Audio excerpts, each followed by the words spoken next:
22 మంది క్రైస్తవ పాస్టర్ని ఐగుప్తు దేశంలో మొన్న ఈ మధ్యనే పేక కోసి చంపేశారు. 22 మందిని. అందులో ఒక కుర్రోడు వయసు 23, ఒక కుర్రోడు వయసు 26. వీళ్ళిద్దరూ అన్నదమ్ములు.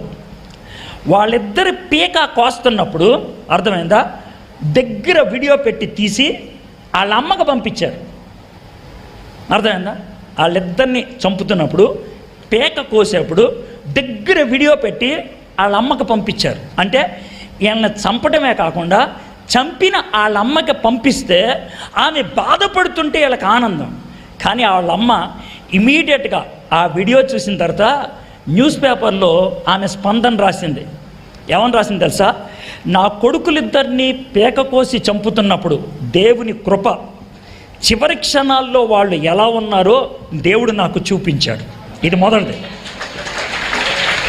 రెండోది, దేవుని కృప, వాళ్ళు చివరి క్షణాల్లో మాట్లాడుతున్నప్పుడు ఆడియో కట్ అవ్వకుండా చేశారు. వాళ్ళు చివరిగా అరిచిన అరుపులేంటో నేను వినటానికి ప్రయత్నం చేశాను. దేవునికి స్తోత్రం అని చచ్చిపోయారు వాళ్ళు. దేవునికి స్తోత్రం అని. ఆ తర్వాత మూడో మాట, ఆమెన్న మాట ఏంటి తెలుసా? నా కొడుకుల్ని చంపిన వాళ్ళ కళ్ళు చూశాను నేను.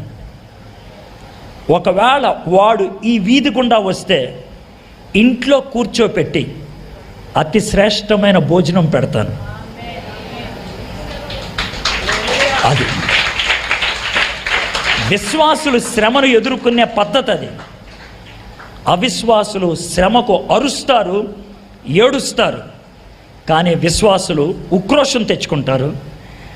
తమకు అవసరం అనుకుంటే నోరు మూసుకొని